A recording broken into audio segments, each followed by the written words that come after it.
What happens when a developer takes their arcade racing series and decides they want it to become a mix of Burnout and Midnight Club? Well, that's the game we're looking at today, everyone. Welcome to the Worst Racing Games, the internet series where you guys suggest different racing games that you think are terrible, then I play them, review them, and rank them. Last week we had the aggressively average and frankly kind of boring Ford Racing for the original PlayStation, and this week we're back on the PS2 with LA Rush. Now, before I start talking in depth about LA Rush, we first need to look back at the rest of the Rush series, because this game changed a lot of things drastically. So the Rush series saw 3 different releases before LA Rush, and those 3 games were San Francisco Rush Extreme Racing, Rush 2 Extreme Racing USA, and San Francisco Rush 2049. Now, the series began life with Extreme Racing in the arcades in 1996 before making its way to the Nintendo 64 in 1997. There was no open world, no major story, just fun arcade racing that was incredibly campy and very entertaining. But the bottom line is, those 3 games did not have open worlds, did not have massive storylines, and did not have licensed vehicles, which makes LA Rush a bit of a weird one in the franchise.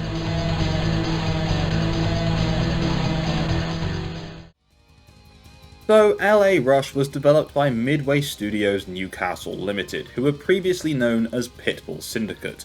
Now, you may recognise that name because they developed a few racing games on the original PlayStation, including Test Drive 4, Test Drive 5, and Test Drive 6. They also went on to develop Test Drive Overdrive, the Brotherhood of Speed. In fact, LA Rush would be this developer's second to last game, with their last ever game being the very strange Vin Diesel starring Wheelman. Perhaps I'll get to that game one day, we'll see. Anyway, the game was published by Midway as well, unless it was the PC version, which was published by Zoo Digital Publishing. Anyway, the game released on the PlayStation 2 and Xbox in October 2005, Windows PCs in early 2006, and eventually would make its way to the PSP later on in November 2006.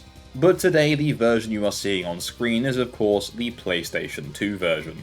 Now, before we jump into the actual game, let's just cover the story a bit, because it's peak 2000s. You are playing as a street racer slash entrepreneur, I guess, Trix Lane. That is Trikz, Trix Lane. I love it, I just love it. Anyway, you're hosting a night party at your mansion. There's lots of people there. You've invited the team from West Coast Customs in an attempt to get your Nissan 240SX modified, so that you can be featured on an upcoming issue of Rides magazine. Anyway, you then encounter a racing organizer who is called Lydell, I think, and he isn't liked. He's the villain, guys, okay? It's very clear. Lydell gives you a warning that changes are coming, and then it cuts to Trix going away on a 2-week vacation, returning to find that Lydell had hired a mortgage broker and repossessed your mansion and your entire car collection, except the 240SX. So now you must enter Lydell's racing series and work your way back up to being rich, famous, and get revenge, as well as reclaiming your missing car collection. Honestly, it's actually quite an interesting premise. I kinda like it, and the cutscenes themselves are actually fairly impressive, considering I would imagine this didn't have the biggest budget, so cutscenes like this are a pretty big win.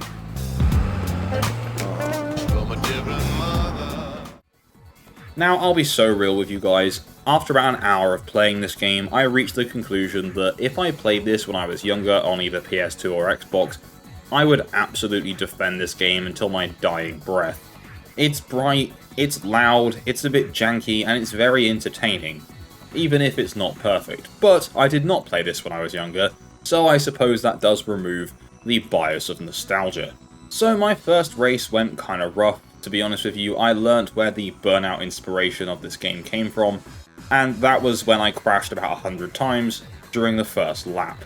I mean, it was entertaining, and I'm pretty sure that Trix should in fact be dead, but we still won. Eventually I replayed this race and pulled off a really sick barrel roll that I was very impressed with myself by, so that made up for all the crashing in the early game. Anyway, let's start off with the handling. Now, at least in my opinion, I feel like this game has a pretty unique handling model, and it took me quite a while to get used to it. It's very aggressively slidey. A lot of the time you never quite feel like you are entirely in control of the car, and that either adds to the chaos or just makes it a little bit frustrating depending on whether you're a glass half full or glass half empty kind of person. It does make for some entertaining moments, but it also does make for some very frustrating ones. But overall, once you get used to it, it's fine, it's really not a problem. Blasting through LA streets during these street races is quite entertaining, and it makes it a lot more challenging having to dodge through traffic, take sharp corners, and look for shortcuts whilst you're trying to navigate like you're on ice. Now, speaking of ice, one thing that I thought was cool as hell, sorry, was the fact that so much of the environment was destructible. In fact, to be honest, some of the environment has more destruction than newer open world racing games like Forza Horizon. Which to me is insane, and while we're at it, there's more traffic as well. Anyway, yeah, traffic lights, fences, road signs, other cars, you can crash through it all. Obviously you can't crash through people, it's the classic they get moved out of the way magically, and either thankfully or also kind of weirdly, any trees you just kind of clip past. And there are a lot of trees in LA, and you will find yourself clipping on them quite a lot because they are quite often in your way. So I guess it's probably a good thing that they don't just stop you completely in your track and ruin any race that you're doing. So shout out to the crazy transparent trees of LA, I suppose. So yeah, as I mentioned, traffic, there is a lot of it, and it works in the game's favour. LA is supposed to be a busy place. I mean, I've never been there myself, but movies and media always portray it that way, so it's probably good that the game does as well. I mean, if you're watching this from LA or you've ever been there, please confirm if it's super heavy in traffic or not. But yeah, it's refreshing to play an open world racing game like this that has such dense traffic volumes. I mean, yeah, it can be a pain in the ass when navigating around. The amount of times I wiped myself out because I clipped the side of someone else's car because I just slid round them with that dodgy handling was quite annoying. But on the other hand, the game would have like no challenge if there were no obstacles for you to try and get around. Now, on top of having to contend with driving through traffic, you'll also be racing against other drivers, obviously, and the AI in this game is surprisingly not that bad. Typically in a race you'll have 3 or 4 other opponents, and as this is not circuit based, you'll find that not all of them will take the exact same route to get to a destination, and that alone already makes things a bit more interesting. They're not afraid to make contact, and the contact that they make is not unfair crashing, it's kind of just side by side grinding, and trying to race competitively in a way that does make it somewhat entertaining. Don't get me wrong, they're not the sharpest tools in the shed. There are moments where there's a lot of police piling up and they all just crash into them and you can just race off, but all things considered, your NPC opponents could have been a lot more stupid. I mean, they're the reason I discovered half the shortcuts in this game even existed, I just followed them down it. So let's talk about how the single player story is actually structured. So of course you're going from rags to riches, so you've got to start from nothing and work your way back up into riches. And to do this you will have to win lots of different street races, and early on in the game you'll have to be entering street races that are free to enter that have a relatively low reward. And then as you make more money, you can enter events that cost money and give more money back. Higher risk, higher reward. It's a very straightforward but kind of endearing setup that complements the game's story perfectly, and there were a couple of times where I actually messed up in a higher value race and lost a lot of money. Now, as well as races, there are also a couple of other things that you can do in the open world. And one of those things, of course, is tracking down your missing car collection. You'll find them one at a time, and your mission is to get them back to your house. But of course, Lydell's crew are going to try and stop you, and oh my god, there's so many of them. You've got like 10 to 15 of these 4x4s chasing you at any time, as well as cops mixed in. It's absolute chaos, and they are so aggressive. The setup is kind of similar to those Burnout missions where you're the only target and everyone else is trying to take you down, except it's like on steroids. The more damage you take en route back to your house, the more money you'll have to pay to get the car repaired at the end of it. So if you get the car back with no damage, you pay nothing, you get your car back. If it's nearly broken, you're losing like $1,000 to $2,000 on your broken car.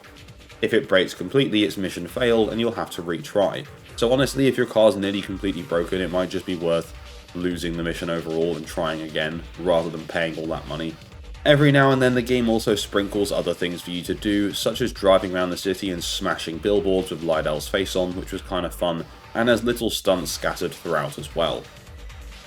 All of the cars in your collection that you retrieve also have an optional upgrade system as well, and I use the term system very lightly because you drive these to West Coast Customs, and then you just pay some money and say, do you want the upgrade, and they do it for you. It changes some things visually, it changes some things in terms of performance, but you don't get to control any of that yourself. They give you one preset change. And whilst I was enjoying the game overall, this seemed like a massive missed opportunity, because if I'd been able to customize some of these cars to my own liking, I think it would have been much more enjoyable. Don't get me wrong, some of the upgrades were still really cool, and they do help you out in terms of performance, but it just seems really strange to take that option of creativity away from the player. So let's talk about LA Rush from a design and visual perspective, because this map, honestly, it is quite impressive. As I mentioned, there's lots of destruction that you can cause throughout the map, but not only that, the car models themselves have some really nice destructive looks to them.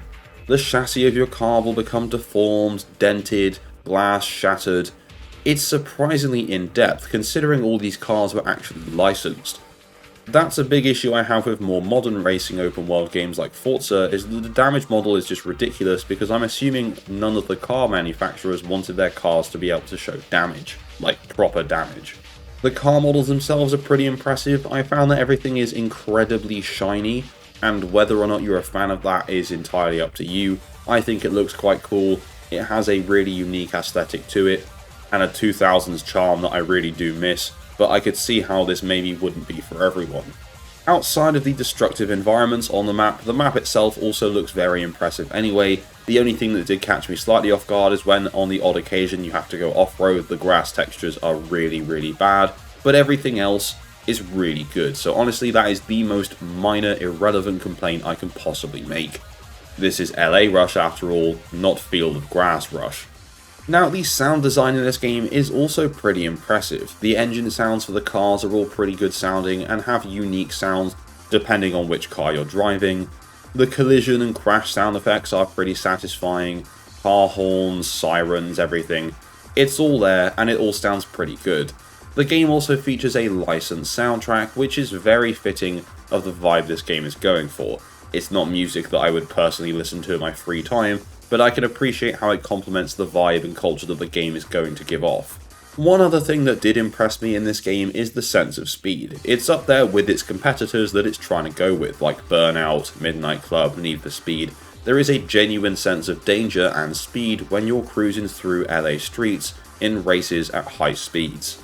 So far, this is a pretty enjoyable game, but unfortunately it is just dragged down a bit by a couple of irritating things. First of all, the story does get a bit repetitive and grindy as you go on because it is just race for more money, and more money. And whilst that's not necessarily a problem, some of the street race track designs are not ideal.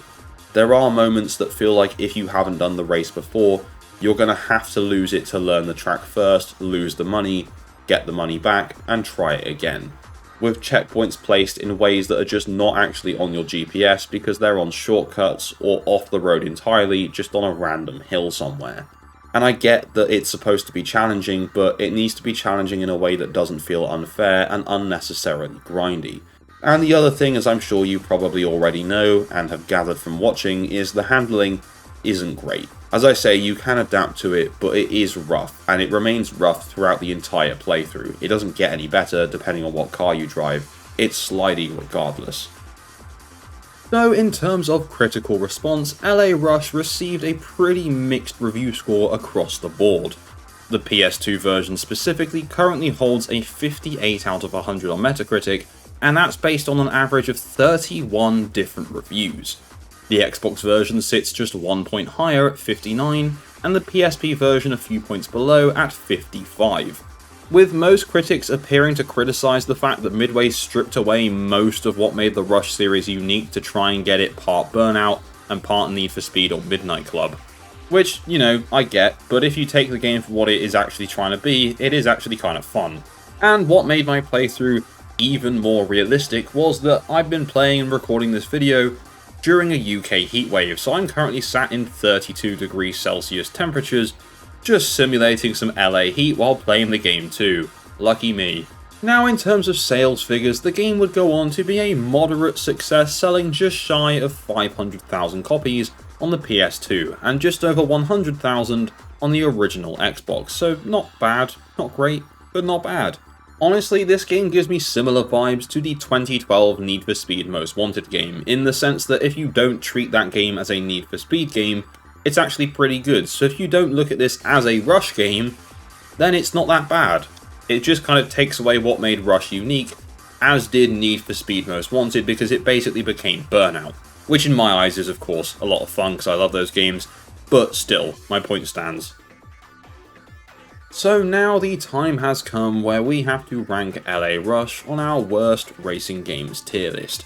Now once again, this was a game that I very nearly was going to put in the good tier at the very top, but the handling and some of the dodgy design just kind of drags it back down a little bit, and not to mention the fact that the customization is, basically not there.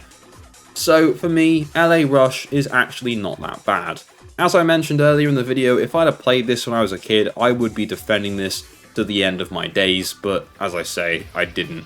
So for me, yeah, actually not that bad.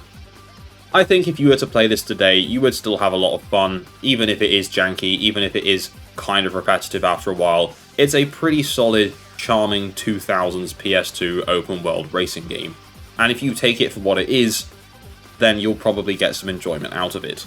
So that takes us to the end of our look at LA Rush for the PS2, and with it this week's episode of Worst Racing Games. So let me know in the comments down below, what do you guys think of LA Rush? Have you played it? Are you going to go play it now you've seen this video? Share all your thoughts down below.